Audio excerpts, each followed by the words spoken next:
The blizzard came down like fury itself, and Penelope Rutherford knew she was going to die alone in the snow with nothing but the sound of wagon wheels disappearing into the white distance behind her. Her cousin and his wife had finally done what they had threatened for months, dumping her miles from anywhere because she was too much burden, too much weight, too much mouth to feed during the harsh winter of 1882. The Montana Territory stretched endless and merciless around her, and Penelope could barely see 3 feet ahead through the swirling white chaos. Her body, which had always been large and soft, now felt like an anchor dragging her down into the frozen earth. She had maybe an hour before the cold claimed her completely. She tried to walk, but her skirts were already heavy with ice, and her boots kept sinking into the deep drifts. The wind cut through her wool coat like it was nothing but paper. Penelope had always known she was not the kind of woman men wrote poems about. At 24 years old, she had resigned herself to spinsterhood years ago, but she had never imagined it would end like this. Her fingers were already numb, and she could not feel her toes anymore. She sank down against what might have been a rock or a fallen log. She could not tell through the snow, and pulled her knees up to her chest as best she could. This was it then. This was how Penelope Rutherford would leave the world. Not with family around her or in a warm bed, but abandoned like trash on the side of a Montana trail because she had dared to exist in a body that society deemed unacceptable. She closed her eyes and tried to pray, but the words would not come. All she could think about was how much she hated her cousin Robert and his pinch-faced wife Martha. They had taken her in after her parents died of fever 2 years ago, but they had made every day since a living hell, reminding her constantly that she was a burden, that she ate too much, that she would never find a husband, that she was useless. The cold was almost comfortable now, which Penelope knew was a bad sign. She had heard stories of people freezing to death, how they got warm and sleepy right before the end. She let her eyes drift closed, and somewhere in the back of her mind, she wondered if her parents would be waiting for her on the other side. She hoped they would not be too disappointed in how she had turned out. The sound of hoofbeats broke through her fading consciousness. Penelope tried to open her eyes, but her lashes were frozen together. She heard a man's voice calling out, though the words were muffled by the wind. Strong hands grabbed her shoulders and shook her gently. Miss, can you hear me?"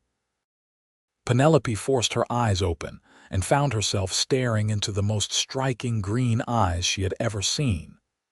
They belonged to a man with a weather-beaten face and a thick brown beard dusted with snow. He wore a heavy sheepskin coat and a wide-brimmed hat that was doing almost nothing to keep the snow off his face. "You are coming home with me," he said, not as a question but as a simple statement of fact.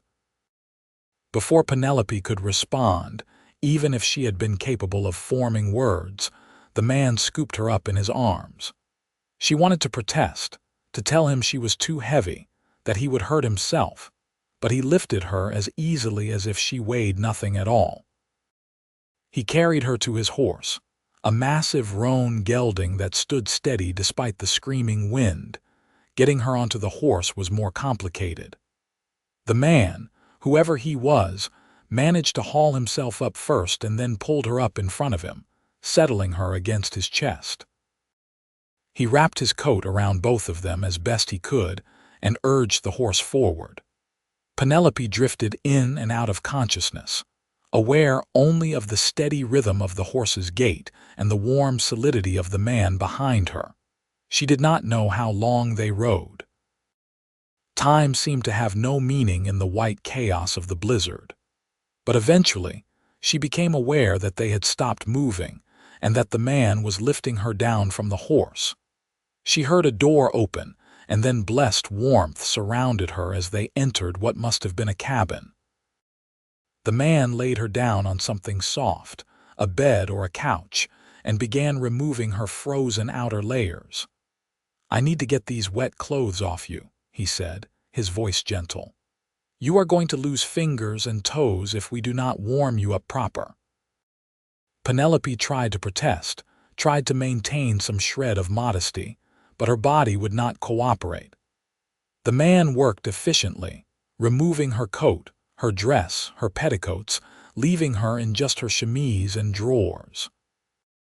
He wrapped her in what felt like a dozen blankets, and then she heard him moving around the cabin, stoking a fire, heating water. "Drink this," he said, returning to her side with a cup of something warm. He helped her sit up enough to sip it. The liquid was hot and sweet, tea with honey and something stronger, whiskey maybe. It burned going down but spread warmth through her chest. "Thank you," Penelope managed to whisper. Her voice sounded strange to her own ears, rough and broken. "No need for thanks," the man said. "Could not very well leave you out there to freeze. Most people would have." He looked at her then, really looked at her, and something in his expression made her chest tighten. It was not pity, which she would have expected. It was not disgust, which she had grown accustomed to. It was simply human kindness, and Penelope realized she had not seen that in a very long time. "I am not most people," he said. "Name is Wesley Bishop. This is my ranch, or what passes for one out here. Got about 50 head of cattle and too much land for one man to manage, but I do my best." "Penelope Rutherford," she said, "and I am sorry for being a burden." "You are not a burden. You are a person who needed help. There is a difference." He stood and moved back to the fire. "Storm is too bad to ride out tonight. You will stay here until it passes, and then we will figure out what to do next. For now, just rest and warm up." Penelope wanted to argue, wanted to insist that she could not possibly impose, but exhaustion dragged her down into sleep before she could form the words. She slept deeply and dreamlessly, and when she woke, the cabin was filled with the gray light of dawn filtering through frost-covered windows. The storm had passed. Penelope could see blue sky through the window and the blinding white of fresh snow covering everything. She sat up slowly, taking stock of her body. Her fingers and toes ached fiercely, but she could move them all, which meant she would probably keep them. She was still wearing only her underclothes, and her dress was hanging near the fire, mostly dry now. Wesley was asleep in a chair near the fireplace, his head tilted back and his mouth slightly open. In the daylight, Penelope could see him more clearly. He was probably in his early 30s, with thick brown hair that needed a trim and a beard that was more practical than fashionable. His hands, resting on the arms of the chair, were rough and scarred from hard work. He was not handsome in the classical sense, but there was something solid and dependable about him that Penelope found appealing. She tried to stand, but her legs were shaky and she stumbled. The noise woke Wesley, who was on his feet in an instant. "Easy there," he said, catching her arm. "You have been through a lot. Your body needs time to recover." "I need to get dressed," Penelope said, embarrassed, "and I need to figure out where to go from here." "Your dress is dry enough," Wesley said, retrieving it from near the fire. He turned his back politely while she struggled into it. Getting dressed without help was harder than she expected, with her fingers still clumsy from cold, but she managed. When she was decent, Wesley turned around and looked at her seriously. "Do you mind telling me how you ended up out in that storm alone?" Penelope sat back down on the bed, her legs still too weak to stand for long. "My cousin and his wife. They brought me out from Chicago after my parents died. Said they would take care of me, but I was too expensive, too much trouble. They drove me out yesterday and left me." Wesley's jaw tightened. "They left you to die?" "Yes. That is murder, plain and simple. We should report them to the marshal in Williamsburg." Penelope shook her head. "What is the marshal going to do? They will just say I wandered off or some such. Besides, I have no proof, and who is going to believe me over them? I would testify to finding you near frozen to death. And then what? Even if they are prosecuted, I still have nowhere to go and no way to support myself. I have no skills, no money, nothing but the clothes on my back. She laughed bitterly. Well, I do not even have that really. These clothes belong to them. Wesley was quiet for a long moment, his brow furrowed in thought. Finally, he said, "What if you stayed here?" Penelope stared at him. "What? Stay here, work for me. I need help running this place. I cannot pay much, but you would have room and board, and it is honest work." "I do not know anything about ranching. You can learn. Besides, I need more than ranch help. I need someone who can cook and clean and help with the house. I am not much good at domestic things." He paused. "Look, I know this is sudden, and I know you do not know me from Adam, but I am making you a genuine offer. You need a place to stay, and I need help. Seems like it could work out for both of us." Penelope wanted to say yes immediately, but caution held her back. "Why would you do this for a stranger?" "Because it is the right thing to do," Wesley said simply. "And because nobody should be left to die in the snow. If you want to leave, I will take you into town and you can figure something else out. But if you want to stay, the offer stands." Penelope looked around the cabin. It was small but sturdy, with a large fireplace, a table with 2 chairs, and the bed she was sitting on. There was a loft above that probably had more sleeping space. Through the window, she could see a barn and a few other outbuildings. It was not much, but it was more than she had. "I will stay," she said quietly. "Thank you." Wesley nodded, and for the first time he smiled. It transformed his whole face, making him look younger and less careworn. "Good. Now are you hungry?" "I am not much of a cook, but I can manage eggs and bacon." Penelope's stomach growled in response, and she laughed despite herself. "That sounds wonderful." Wesley moved to the kitchen area and began pulling out supplies. Penelope watched him work, still half convinced this was some kind of dream and she would wake up frozen in the snow. But the warmth of the fire was real, and the smell of bacon sizzling in the pan was real, and Wesley Bishop, who had saved her life, was real. They ate breakfast in comfortable silence. The eggs were a bit rubbery and the bacon was slightly burned, but it was the best meal Penelope had eaten in months. Her cousin and his wife had put her on severely reduced rations, always reminding her that someone her size did not need much food. Wesley, by contrast, heaped her plate high and seemed pleased when she cleaned it. "So," Wesley said after they finished eating, "I should probably tell you a bit about this place and how things work here." He explained that the ranch was about 5 miles from the town of Williamsburg, Montana. He had been running it alone for 3 years since his brother died in a riding accident. Before that, they had run it together. Wesley raised cattle and horses and occasionally did some trapping in the winter. It was a hard life but a good one, and he had no intention of giving it up despite how difficult it was to manage alone. "I should warn you," Wesley said. "It gets mighty lonely out here. Nearest neighbor is 2 miles away, and they keep to themselves mostly. If you need people and society, this is not going to be the place for you." "I think I have had enough of people and society for a while," Penelope said dryly. "Solitude sounds rather nice." Wesley showed her around the cabin, which did not take long. There was the main room with the kitchen area and the fireplace, the bedroom where she had slept, and the loft above which Wesley used as his sleeping space.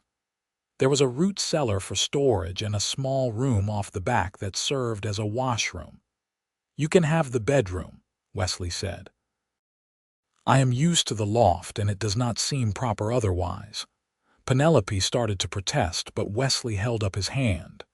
"It is not up for debate. You are a lady and you get the bedroom. That is just how it is." His old-fashioned courtesy was both charming and slightly bewildering to Penelope, who had grown accustomed to being treated as less than human by her cousin and his wife. She nodded and said, "Thank you." Over the next few days, Penelope settled into life on the ranch. Wesley was true to his word about needing help with domestic tasks. The cabin was clean but Spartan, and it was clear that he had been living a bachelor existence for far too long. Penelope threw herself into making the place more livable, scrubbing floors, washing curtains, organizing the chaos of the pantry. She also learned to cook for someone who actually appreciated her efforts. Wesley praised everything she made, even when she burned the biscuits or over-salted the stew. After years of being told she ate too much and did too little, his appreciation was like water to a woman dying of thirst. Wesley, for his part, seemed genuinely glad to have her there. He talked to her while she worked, telling her stories about the ranch and the surrounding area. He told her about his brother Daniel, who had been thrown from a horse and broken his neck. He told her about his parents, who had died of cholera when he was young, leaving him and Daniel to fend for themselves. He told her about the harsh winters and the sometimes even harsher summers, the struggles with wolves and drought and disease. "Why do you stay?" Penelope asked one evening as they sat by the fire after supper. "It sounds like such a hard life." Wesley thought about it for a moment. "Because it is mine," he said finally. "This land, this ranch, I built it with my own 2 hands and my brother's. When I am out there working, I know exactly what I am doing and why. There is something satisfying about that, about knowing that your efforts directly translate into results. Plus, I like the freedom. Nobody telling me what to do or how to do it." Penelope understood that more than he probably realized. Freedom sounded like the most precious thing in the world. As the days turned into weeks, Penelope found herself growing stronger. The work was physical and demanding, but it felt good to be useful. She hauled water and chopped vegetables and kneaded bread dough. She learned to milk the cow and collect eggs from the chickens. Wesley taught her to ride the gentlest of his horses, a sweet-tempered mare named Daisy, so she could get around the property more easily. She also found herself watching Wesley more than she probably should. The way he moved with easy confidence around the animals. The way he came in from a hard day's work with snow in his beard, and a tired but satisfied expression on his face.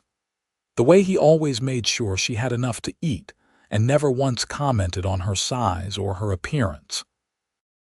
He treated her like a person, a full human being deserving of respect, and Penelope had not realized how rare and precious that was until now.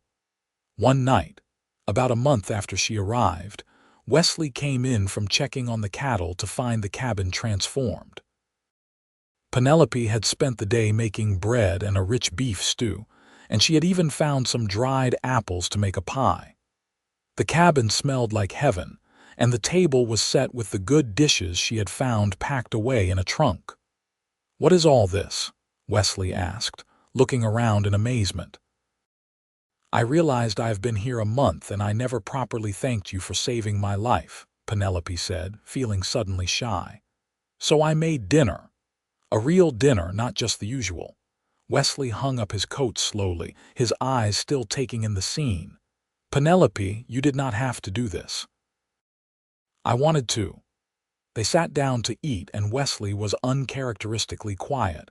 Finally, he said, "This is the nicest thing anyone has done for me in a long time. Thank you." "It is just dinner," Penelope said, but she was pleased. "It is not just dinner, it is caring, it is effort. It is making a place feel like a home instead of just a shelter." He paused. "I want you to know, Penelope, that having you here has made a real difference. Not just in terms of the work, though that has been a big help, but in terms of having someone to talk to and share things with. I did not realize how lonely I was until I was not lonely anymore." Penelope felt her cheeks flush. I feel the same way.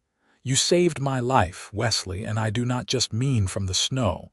You gave me a reason to keep going when I thought there was no point. So thank you." They looked at each other across the table, and something shifted in the air between them. It was not just gratitude or companionship anymore. It was something deeper, something that made Penelope's heart beat faster and her breath catch in her throat. Wesley was the first to look away, clearing his throat. "Well, this pie looks delicious. Should we try it?" The moment passed, but it was not forgotten. Over the next few weeks, Penelope became increasingly aware of the tension between them. She caught Wesley watching her sometimes with an expression she could not quite read. She found herself going out of her way to be near him, to find excuses to talk to him or work alongside him. Spring started to arrive, slowly at first and then all at once. The snow melted, revealing the brown grass beneath. The days grew longer and slightly warmer. Wesley began preparing for calving season, which he warned her would be long and exhausting but also rewarding. "I am going to need your help," he said one morning over breakfast. "Some of the cows will have trouble birthing, and I cannot be everywhere at once." "I do not know anything about helping animals give birth," Penelope said nervously. "I will teach you. You have learned everything else so quickly. I have no doubt you can handle this too." Penelope was not so sure, but when the time came, she found that Wesley was right. Her fear disappeared in the face of necessity. When a young heifer went into distress, she was right there beside Wesley, following his instructions, helping to pull the calf free. It was messy and exhausting and absolutely amazing. The moment the calf took its first shaky breath, Penelope felt tears on her cheeks. "You did good," Wesley said, grinning at her. His face was streaked with mud and worse, and she probably looked just as bad, but in that moment, she did not care. "That was incredible," she said. "Welcome to ranching." They worked side by side through calving season, often going for days with only a few hours of sleep. Penelope discovered reserves of strength and endurance she had not known she possessed. She also discovered that she loved this life, hard as it was. There was something deeply satisfying about working with the animals, about seeing the direct results of her efforts. One evening, after an especially long day, they collapsed on the front step of the cabin to watch the sunset. The sky was painted in shades of pink and gold, and the air smelled like grass and new beginnings. "Penelope," Wesley said quietly, "can I ask you something personal?" "Of course." "Why did you think so poorly of yourself when I found you? You kept apologizing for being a burden, for existing." "Where did that come from?" Penelope was quiet for a long moment. "My whole life I've been told I am too much, too big, too loud, too opinionated. Men do not want women like me. Society does not want women like me. After my parents died and I went to live with my cousin, it only got worse. They made it clear every single day that I was an unwanted obligation, that I should be grateful for their charity, that I had no worth." She paused. "When they left me in the snow, part of me thought they were right, that maybe the world would be better off without me in it." Wesley turned to look at her, his green eyes intense. "They were wrong, about all of it. You do not have to say that. I am not just saying it. You are one of the strongest, most capable people I have ever met. You came here knowing nothing about ranch life, and you learned it all without complaint. You work harder than most men I have known. You make this cabin feel like a home. You make me laugh. You make me think. You are not too much of anything. If anything, the world needs more people like you, not less." Penelope felt tears prick her eyes. "That is the kindest thing anyone has ever said to me." "It is not kindness. It is truth." Wesley reached over and took her hand, his rough palm warm against hers. "Penelope, I need to tell you something. These past few months, having you here, I have come to care for you, not just as an employee or a friend. I have real feelings for you, romantic feelings, and I need to know if there is any chance you might feel the same way." Penelope's heart was pounding so hard she thought it might burst from her chest. "You have feelings for me?" "Yes. I know I am not much to look at, and this ranch is not some grand estate, but I can promise you that I will spend every day for the rest of my life trying to make you happy if you will have me." "Wesley, I have had feelings for you almost since the beginning. I just never thought someone like you could want someone like me." "Someone like me," Wesley laughed. "Penelope, I am a rough rancher with no education and no prospects beyond 50 head of cattle and too much land. You are educated and cultured and could have any man you wanted. That is not how the world sees it, and you know it." "Then the world is blind." Wesley squeezed her hand. "What do you say? Can we stop worrying about what the world thinks and focus on what we think?" "Yes," Penelope said, and then she was in his arms and he was kissing her. It was her first real kiss, and it was everything she had imagined and nothing like it at the same time. It was awkward and perfect and made her feel like she was flying and falling all at once. When they finally pulled apart, both of them were breathing hard and grinning like fools. "So," Wesley said, "does this mean you will stay permanently? Not as an employee, but as my partner. Are you asking me to marry you?" "Not yet. I want to court you proper first, do things right. But yes, eventually, if you will have me, I would be honored to make you my wife." Penelope laughed through her tears. "Then yes, I will stay. I will be your partner, and when you do ask me properly, the answer will be yes." They sat on the step until the stars came out, holding hands and talking about the future. For the first time in her life, Penelope felt truly hopeful. She had a home, she had work she loved, and she had a man who saw her for who she really was and loved her anyway. The next few months were the happiest of Penelope's life. Wesley courted her with an old-fashioned formality that she found endearing. He brought her wildflowers from the fields. He took her on rides through the most beautiful parts of the ranch. He held her hand and kissed her goodnight and treated her like she was precious. They also continued to work together running the ranch. Penelope learned more about animal husbandry and land management. Wesley taught her to shoot, insisting that anyone living on the frontier needed to know how to handle a gun. She was not very good at first, but she kept practicing until she could hit a target more often than not. Word got around Williamsburg that Wesley Bishop had a woman living with him, and the gossip was intense. Some people assumed the worst, but Wesley made a point of taking Penelope into town and introducing her as his intended. He held his head high and dared anyone to say something improper. Most people, seeing how happy they both were, offered their congratulations instead.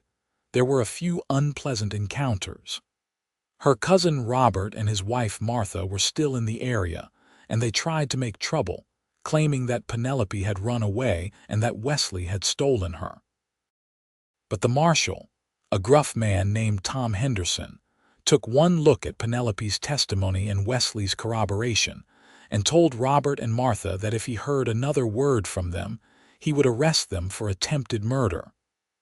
"You left a woman to die in a blizzard," Marshal Henderson said flatly. "I do not care what your excuses are. If you are smart, you will get out of my town and never come back." They left the next day, and Penelope never saw them again. It felt like closing a chapter on the worst part of her life. 6 months after Wesley found her in the snow, he proposed properly. He took her to a beautiful meadow on the edge of his property where the wildflowers grew thick, and the mountains were visible in the distance. He got down on one knee and pulled out a simple gold ring that had belonged to his mother. "Penelope Rutherford, you are the best thing that ever happened to me. You are my partner, my best friend, and the love of my life. Will you marry me?" "Yes," Penelope said, not even trying to hold back her tears. "Yes, 1,000 times yes." They were married in the church in Williamsburg on a bright autumn day.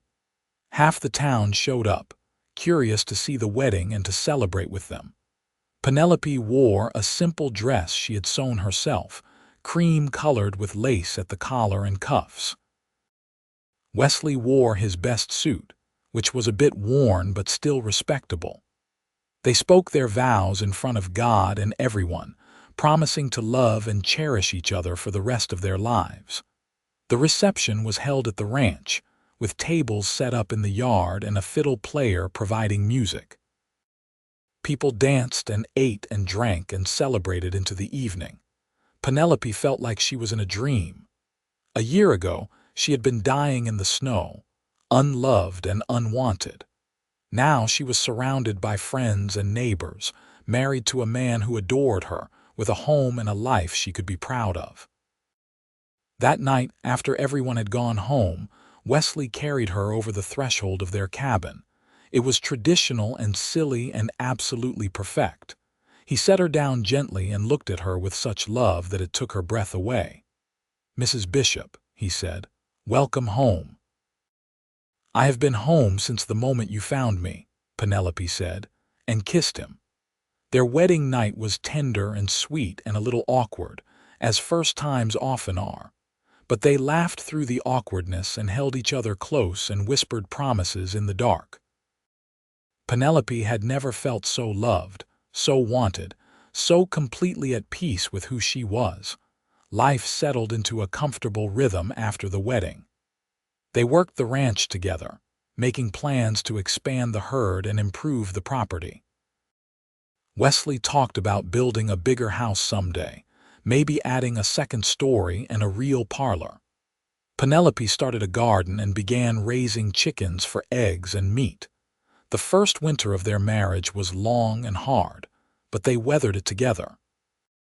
They spent the evenings by the fire, Wesley reading aloud from books while Penelope knitted or mended clothes. They played cards and told stories and made love under the heavy quilts that kept out the cold.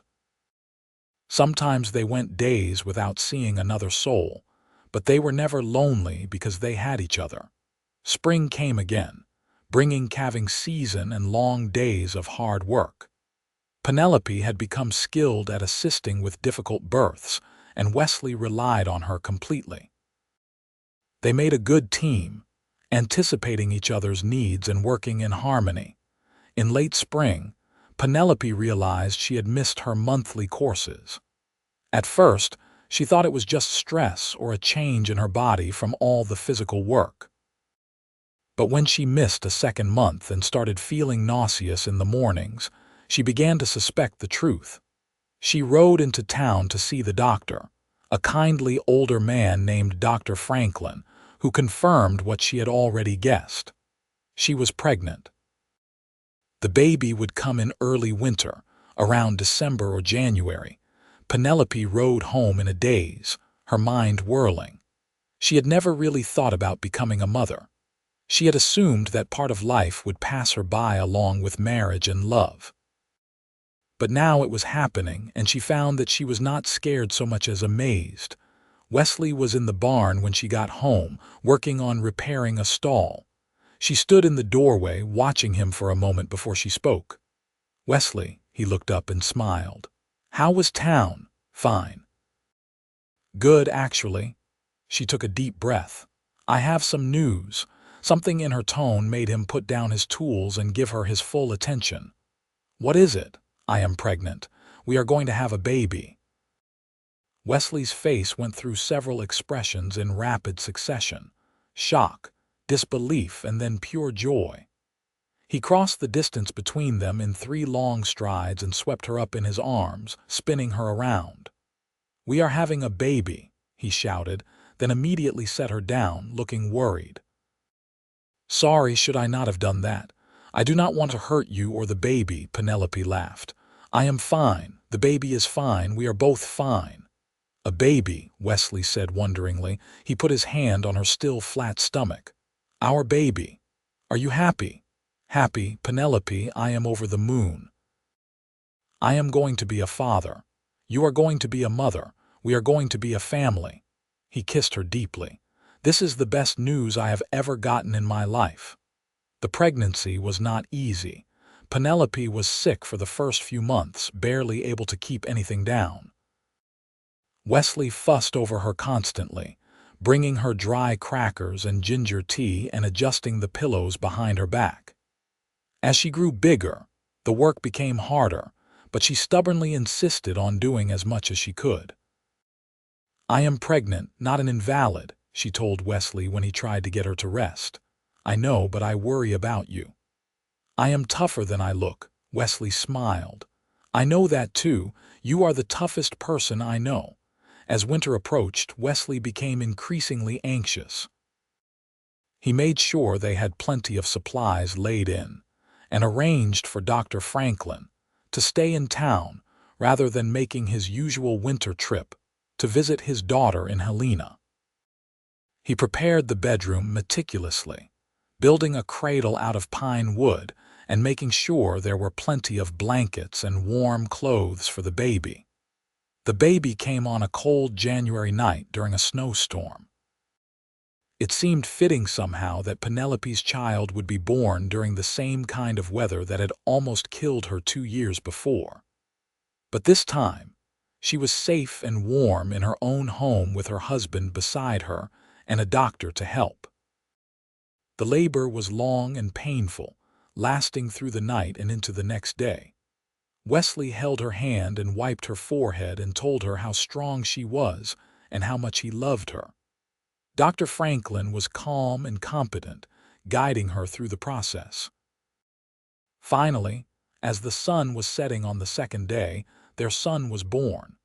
He came into the world screaming and red-faced and absolutely perfect. Dr. Franklin placed him on Penelope's chest, and she looked down at him with wonder. "He is beautiful," she whispered. "He is perfect," Wesley said, his voice thick with emotion. He touched the baby's tiny hand, and the infant's fingers curled around his. "Hello, son. I am your father." They named him Daniel Wesley Bishop, after Wesley's brother. Little Daniel had his mother's dark hair and his father's green eyes. He was a healthy, hungry baby who kept them up at night and filled their days with joy and exhaustion. Penelope discovered that she loved being a mother. It was hard work, harder than anything she had done on the ranch, but it was also deeply rewarding. Wesley was a devoted father, getting up in the night to help with feedings and changing nappies without complaint. He sang to Daniel in a surprisingly good baritone and rocked him to sleep and looked at him like he was the greatest miracle in the world. "Thank you," Wesley said one night as they watched Daniel sleep in his cradle. "For what? For this. For him. For giving me a family. I never thought I would have this, and then you came into my life and changed everything." Penelope reached over and took his hand. "You saved my life, Wesley. You gave me a reason to live and a home and a love I never thought I would have. I should be thanking you. How about we just agree that we are both lucky to have found each other?" "That sounds good to me." The years passed peacefully. Daniel grew from a baby into a toddler and then a young boy. He was bright and energetic and loved the ranch as much as his parents did. Wesley taught him to ride almost as soon as he could walk, and Penelope taught him to read and write and do arithmetic. When Daniel was 3, Penelope discovered she was pregnant again. This time, the pregnancy was easier, and their second son was born in the summer. They named him Matthew, and he was quieter than his older brother but just as sweet.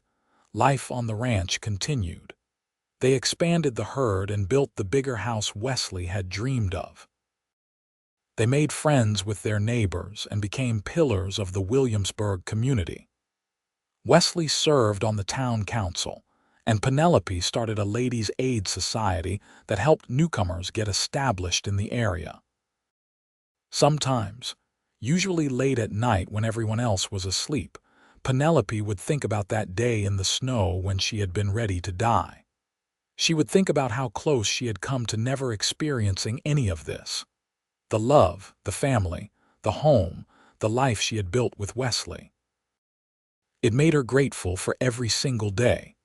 When Daniel was 10 and Matthew was 7, they had another baby, a daughter this time. They named her Sarah, and she had her mother's dark eyes and her father's smile. She was spoiled by her older brothers and doted on by both parents. Wesley expanded the ranch even further, bringing in partners to help manage it. He taught his sons everything he knew about ranching and animal husbandry, preparing them to take over someday. Penelope started teaching other women in the area how to raid, offering classes in their parlor once a week. They grew older together, their hair turning gray, their faces gaining lines from years of sun and laughter. Wesley's beard went white, and Penelope's body softened even more with age and childbirth, but they loved each other just as much as they had on their wedding day. More, actually, because their love had been tested by time and hardship, and had only grown stronger. Their children grew up and started families of their own. Daniel married a sweet girl named Emma from town and stayed on the ranch to help run it. Matthew became a teacher and moved to Helena, though he visited often with his wife and children. Sarah married a rancher from a neighboring property, and she and her husband built their home close enough that Penelope could see her grandchildren nearly every day. On their 30th anniversary, Wesley took Penelope back to the meadow where he had proposed. They were both in their 50s now, their bodies worn from years of hard work, but they still held hands like newlyweds. "You remember the day I found you?" Wesley asked. "Every single detail," Penelope said. "You rode up out of the snow like some kind of angel and told me I was coming home with you. Best decision I ever made. Best day of my life, even though I was nearly frozen to death." Wesley put his arm around her. "I used to wonder sometimes what would have happened if I had taken a different route that day, or if I had left 5 minutes later, or if the snow had been too thick to see you. But then, I decided it did not matter because we were meant to find each other. Some things are just meant to be." "Like us," Penelope said, "like us." They stood in the meadow watching the sunset, just as they had done countless times over the years. The mountains were purple against the golden sky, and the air smelled like grass and sage and home. "I love you, Penelope Bishop," Wesley said. "I love you too, Wesley Bishop." They stayed until the stars came out, two old people who had found each other in a snowstorm and built a life together against all odds. They had faced hardship and loss and struggle, but they had faced it together, and that had made all the difference. As they walked back to the house, Penelope looked at the ranch spread out before them. The house they had built together, the barn Wesley had expanded 3 times, the pastures full of cattle and horses, the smaller houses where their children lived with their families. This was their legacy, built not just from hard work and determination, but from love and partnership, and the decision they had both made decades ago to give each other a chance. Inside the house, their family was gathering for dinner. Grandchildren ran through the rooms, filling the space with laughter and noise. Daughters-in-law worked in the kitchen preparing food. Sons talked with their father about ranch business. It was chaos and it was perfect. Penelope stood in the doorway for a moment, taking it all in. She thought about the woman she had been, abandoned in the snow, convinced she had no worth and no future. She thought about how wrong she had been, how much life she would have missed if Wesley had not found her. "Coming in?" Wesley asked, holding out his hand.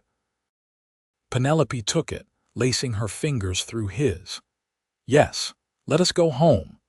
They walked into the warm, noisy house together, surrounded by the family they had created and the life they had built.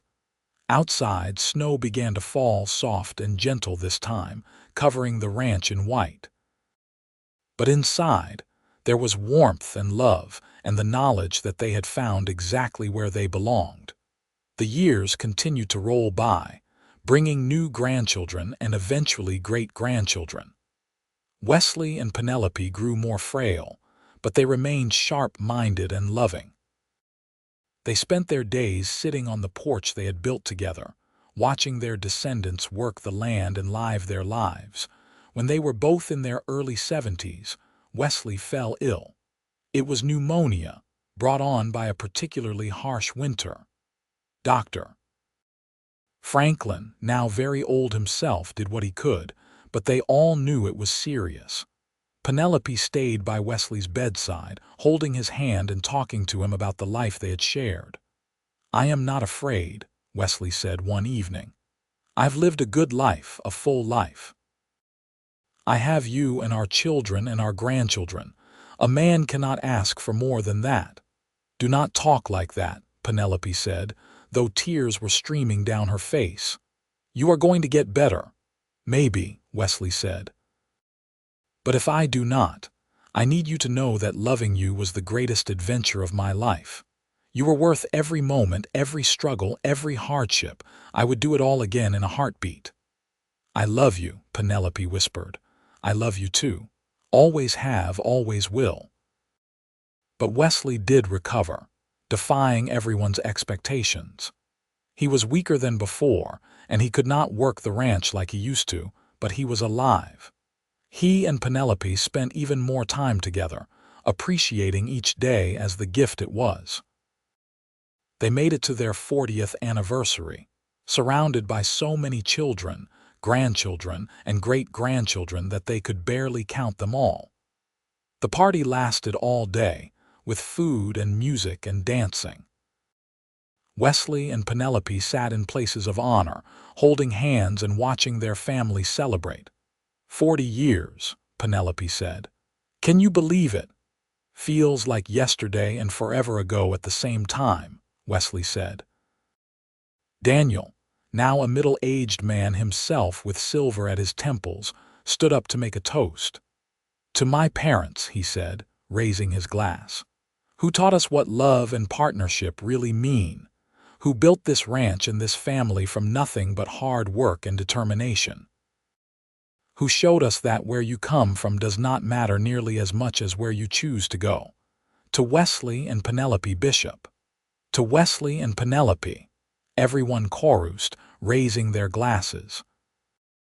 Penelope looked around at all the faces, all the lives that existed because Wesley had ridden out into a snowstorm 40 years ago and found a woman ready to give up.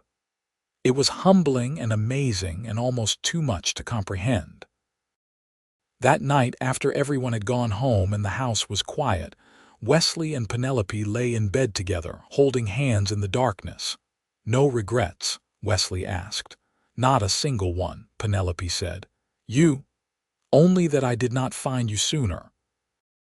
They fell asleep like that, hands clasped, hearts beating in rhythm. Two souls who had found each other against all odds and built a beautiful life together. Wesley Bishop died peacefully in his sleep at the age of 76, with Penelope beside him.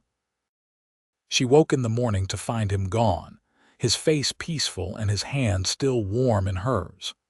She sat with him for a long time, saying goodbye to the man who had saved her life and given her everything. The funeral was the largest Williamsburg had ever seen. People came from all over Montana to pay their respects to Wesley Bishop, who had been known as a fair rancher, a good neighbor, and a devoted husband and father. Penelope accepted their condolences with dignity, drawing strength from her children and grandchildren who surrounded her. After Wesley's death, Penelope lived another 5 years. She spent them surrounded by family, telling stories about Wesley to the great-grandchildren who had never met him. She made sure they knew about his kindness, his strength, his unwavering love. She wanted them to understand that their family existed because one man had chosen to do the right thing on a cold winter day. Penelope died on a quiet spring morning, sitting in her favorite chair on the porch, looking out at the ranch that had been her home for more than 45 years. She died with a smile on her face, and those who found her said she looked peaceful, like she was dreaming about something wonderful. They buried her next to Wesley under a big oak tree on a hill overlooking the ranch. The headstone was simple: Penelope Rutherford Bishop, beloved wife, mother, and grandmother. Next to it was Wesley's stone with a matching inscription: even in death they were together. The ranch stayed in the family, passed down through generations.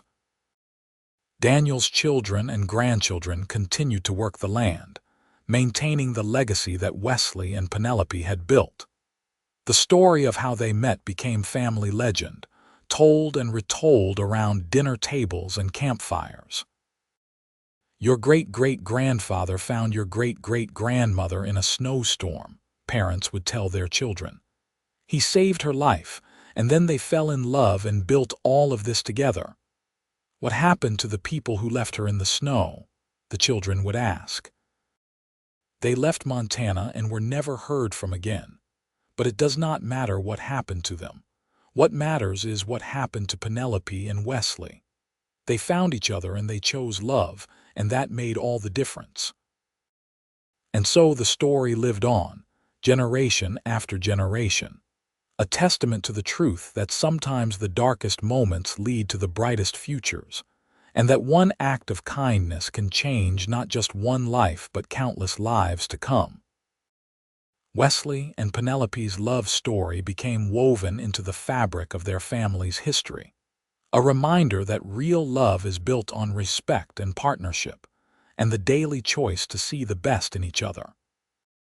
The ranch itself eventually grew into one of the most successful in Montana, but those who ran it never forgot where it started, with a cowboy who found a woman dying in the snow and said, "You are coming home with me." Those 6 words had led to 45 years of marriage, 3 children, dozens of grandchildren and great-grandchildren, and a legacy of love that would endure for generations. In Williamsburg, there was eventually a small historical marker placed near where Wesley had found Penelope. It read, "On this site in the winter of 1882, Wesley Bishop found Penelope Rutherford and brought her to safety, beginning one of the great love stories of the Montana Territory. Their descendants continue to ranch this land today." People would sometimes stop to read the marker and wonder about the story behind it.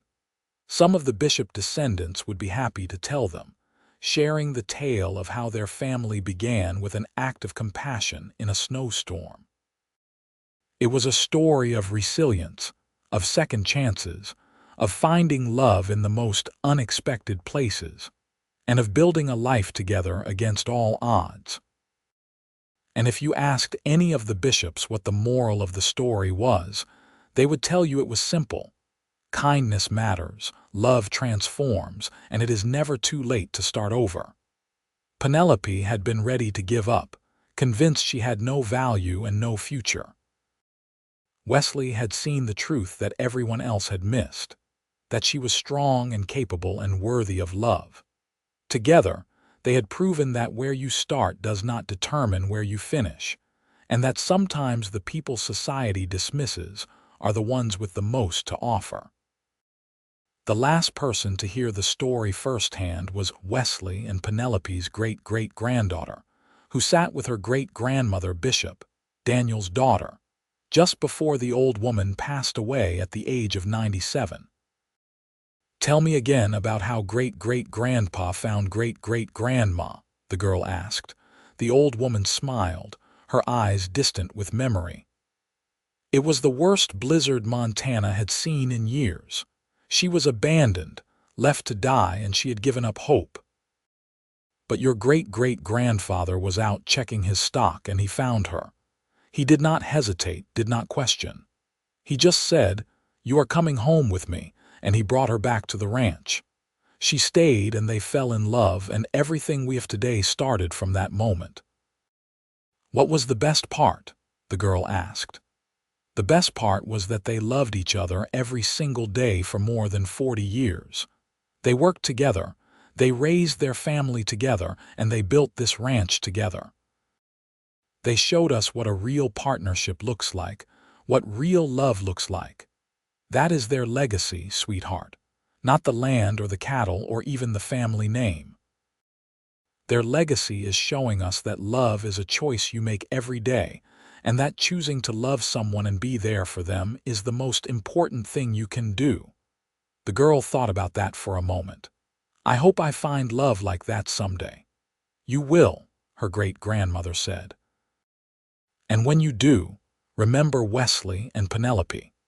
Remember that love is not about being perfect or fitting into what society expects. It is about finding someone who sees you for who you really are and loves you anyway. It is about building a life together, day by day, through good times and bad. That is what they taught us, and that is what we pass down. Those were among the last words the old woman spoke before she died peacefully in her sleep that night. But the story lived on, as stories do, passed down through the generations, adapted and embellished but always containing the same core truth. On a cold winter day in Montana in 1882, a cowboy named Wesley Bishop found a woman named Penelope Rutherford dying in the snow, and instead of riding past, he stopped. He brought her home, he gave her a chance, and together they built something beautiful that would last long after they were gone. And that, in the end, was the whole story.